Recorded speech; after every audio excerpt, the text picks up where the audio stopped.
नाज़रीन breaking news असां share करायूं। हैदराबाद में जो पुलिस ऐं ॾोहारियुनि जे विच में मुक़ाबले दौरान एक ॾोहारी खे ज़ख़्मी हालत में गिरफ़्तार कियो वियो आहे। मकी शाह पुलिस ऐं ॾोहारियुनि जे विच में मुबैना मुक़ाबलो थी पियो।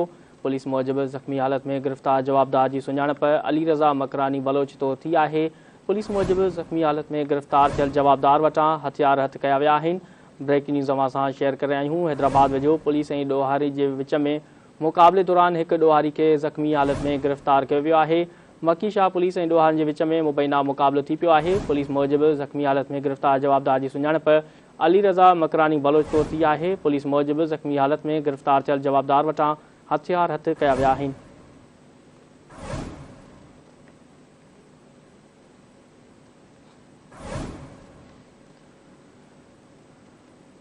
ब्रेकिंग न्यूज़ असां शेयर करायूं। हैदराबाद में जो पुलिस ऐं ॾोहारियुनि जे विच में मुक़ाबले दौरान एक ॾोहारी खे ज़ख़्मी हालत में गिरफ़्तार कियो वियो आहे।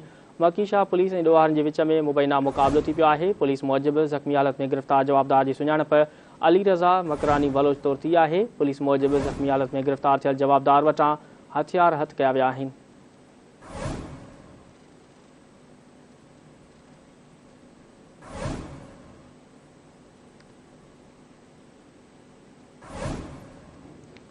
ब्रेकिंग न्यूज़ असां शेयर करे आहियूं। हैदराबाद में जो पुलिस ऐं ॾोहारियुनि जे विच में मुक़ाबले दौरान एक ॾोहारी खे ज़ख़्मी हालत में गिरफ़्तार कियो वियो आहे।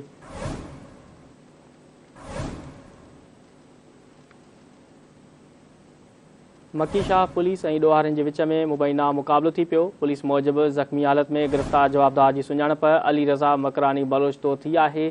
पुलिस मूजिबि ज़ख़्मी हालत में गिरफ़्तार थियल जवाबदार वटां हथियार हथ कया विया आहिनि।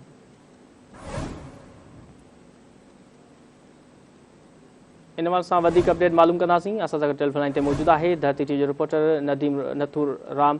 जी नथूर राम, छा अपडेट इन सां आगाह कजो।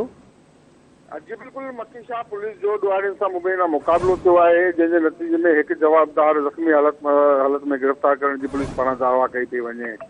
पुलिस जो चवणु आहे त किंग दौरान मकी शाह पुलिस केंट कब्रिस्तान वटि मोटरसाइकिल सवार जवाबदारनि खे रुकण जो इशारो कयो, जंहिंसां जवाबदार रुकण बदिरां फरार करण जी कोशिश कई ऐं गिरफ़्तारी जे ख़ौफ़ खां पुलिस ते फायरिंग शुरू करे ॾिनी, जॾहिं त जवाबी पुलिस जी फायरिंग जे अंदरि जेको आहे हिकु जवाबदार खे ज़ख़्मी हालत में हथियार समेत गिरफ़्तार कयो वियो, जॾहिं त जवाबदार जो हिकु साथी जेको आहे उहो फरार थियण में कामयाब थी वियो आहे।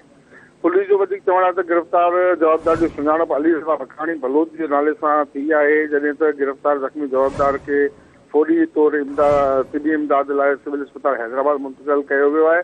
जवाबदार जो क्रिमिनल रिकॉर्ड ऐं वधीक इन मामले